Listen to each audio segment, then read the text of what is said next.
என்னது? 17ஆம் தேதி டிவிக்கு தலைவர் விஜய் ஈரோடு வராரா?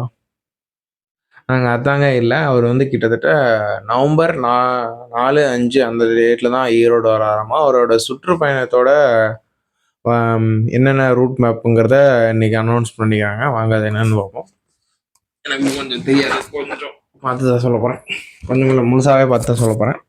உங்களுக்கு இந்த வீடியோ முடியும்போது இத கடைசியில போடுறேன். அதாவது பார்த்தீங்கன்னா, 13ஆம் தேதி திருச்சி, பெரம்பலூர், அரியலூர் அந்த டிஸ்ட்ரிக்ட்ல எல்லாம் கவர் பண்றாரு. அதுக்கடுத்து 20ஆம் தேதி நாகப்பட்டினம், மயிலாடுதுறை, திருவாரூர்.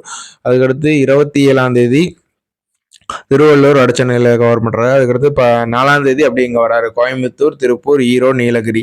அந்த 4 to 5 அந்த 2 தேதிகளும் வராரு. அது போக 11ஆம் தேதி கன்னியாகுமரி, திருநெல்வேலி, தூத்துக்குடி இந்த மாதிரி சுற்றுப்பயணம் வராரு. சரி, டிவிக்கே விஜய் இந்த மாதிரி சுற்றுப்பயணம் மேற்கொள்றத உங்களுக்கு எப்படி இருக்குங்கிறத கீழே கமெண்ட் பண்ணுங்க. அது போக சரியான மீட்டிங்கே அங்கதான் கிளம்பிக்கிறாரு. ஸோ இதை பற்றி எப்படி என்ன நினைக்கிறீங்க கீழே கமெண்ட் பண்ணுங்க. ஓகே, நம்மளோட சேனல் பிடிச்சிருந்தா மறக்காம லைக் பண்ணுங்க, ஷேர் பண்ணுங்க, நம்மளோட சேனலை சப்ஸ்கிரைப் பண்ணுங்க. தட்டா.